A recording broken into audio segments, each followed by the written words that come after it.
अस्सलामुअलैकुम दोस्तों, उम्मीद करता हूँ कि आप सब खैरियत से होंगे। आज की वीडियो में हम सीखने वाले हैं कि अगर कॉन्टेक्टर बहुत ज़्यादा साउंड करता है तो उसको हम कैसे ठीक कर सकते हैं, और अगर ज़्यादा साउंड कर रहा है तो इसका हमें क्या नुकसान हो सकता है, और ये ज़्यादा साउंड किस वजह से करता है, सब मैं इस वीडियो में आपको सिखाने वाला हूँ। तो अगर आप हमारे चैनल पर न्यू हैं तो चैनल को सब्सक्राइब कर लें और साथ में बेल आइकन को दबाएं ताकि हमारी हर नई वीडियो की नोटिफिकेशन अपडेट आप तक पहुंच सके। तो दोस्तों, कॉन्टेक्टर को ठीक करने से पहले मैं आपको ये बता देना चाहता हूँ कि ये कॉन्टेक्टर बहुत ज़्यादा साउंड किस वजह से करता है। तो दोस्तों, इसके अंदर एक प्लंजर लगा होता है जिसके ऊपर कार्बन आ जाती है, और इसी कार्बन की वजह से ये ठीक तरह से बैठ नहीं पाता और हमारा कॉन्टेक्टर साउंड शुरू कर देता है।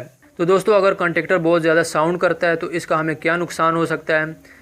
तो नुकसान यही है कि अगर कॉन्टेक्टर के आउटपुट पर हमने कोई जो मोटर कनेक्ट की है उसको पूरी तरीके से वोल्टेज प्रोवाइड नहीं होंगे, जिसे हम वोल्टेज ड्रॉप भी बोलते हैं, और इसी वजह से हमारे मोटर की वाइंडिंग जलने का ख़तरा होता है।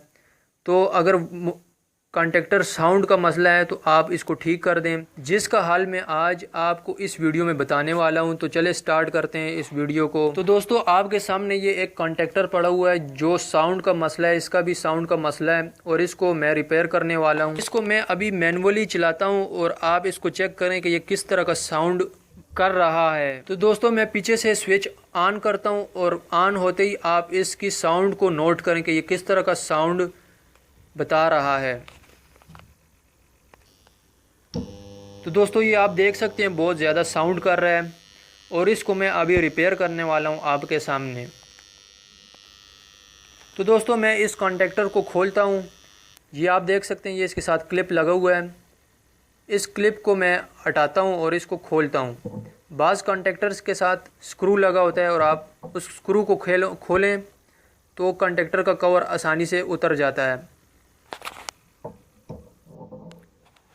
तो दोस्तों, मैंने कॉन्टेक्टर को खोल दिया और अंदर से आपको इनसाइड से आप देख सकते हैं कि इसके अंदर क्या है।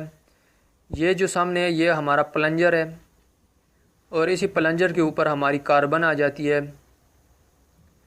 तो मैं इस प्लंजर को कॉन्टेक्टर से बाहर निकालता हूँ और उसके बाद इसको रेगमाल से ये जो 3 पॉइंट्स बने हैं प्लंजर के, इन पॉइंट्स के ऊपर ये आप देख सकते हैं कितनी कार्बन आई हुई है।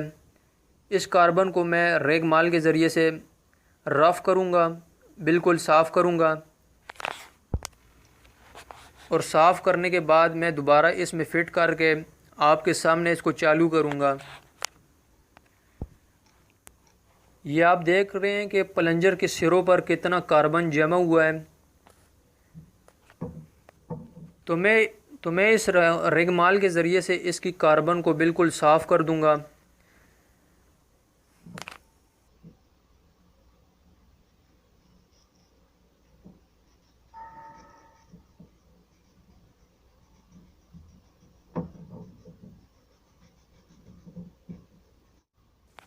तो दोस्तों, ये आप देख सकते हैं मैंने रेगमाल के ज़रिए से बिल्कुल प्लंजर के पॉइंट्स, जो प्लंजर के ऊपर वाला हिस्सा है, बिल्कुल मैंने इसको साफ़ कर दिए हैं। अब मैं दोबारा कॉन्टेक्टर के बॉडी में इसको फिट करता हूँ।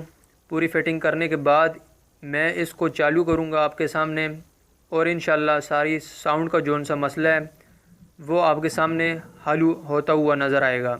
फिट करने के बाद मैं आपके सामने इसको टेस्ट करूँगा।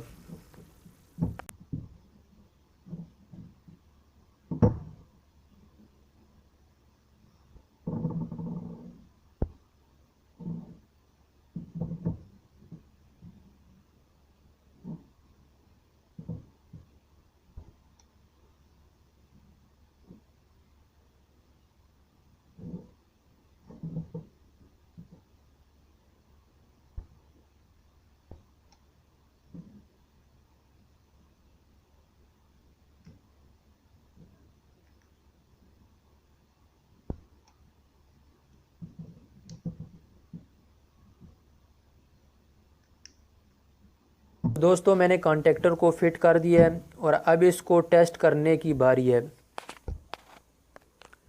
तो ये मैंने तारे लगा दिए हैं और अब मैं इसको मैनुअली ऑन ऑफ करता हूँ। तो दोस्तों ये देखें, मैंने स्विच ऑन कर दिया और कंडक्टर ऑन हो गया और साउंड का मसला बिल्कुल ख़त्म हो गया है। ये आप देख सकते हैं, बिल्कुल साउंड का मसला ख़त्म हो गया है। अब मैं इसको कुछ देर के लिए ऑन ऑफ़ करता हूँ ताकि आपको ऑन ऑफ़ का साउंड का आवाज़ आए, लेकिन ये जो परमानेंट आवाज़ है वो बिल्कुल ख़त्म हो गई है।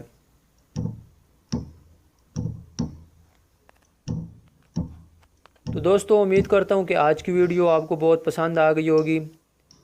इसी तरह की वीडियोस देखने के लिए हमारे चैनल को सब्सक्राइब कर लें और साथ में बेल आइकन को दबाएं ताकि इसी तरह की वीडियोस की अपडेट आप तक पहुंच सके।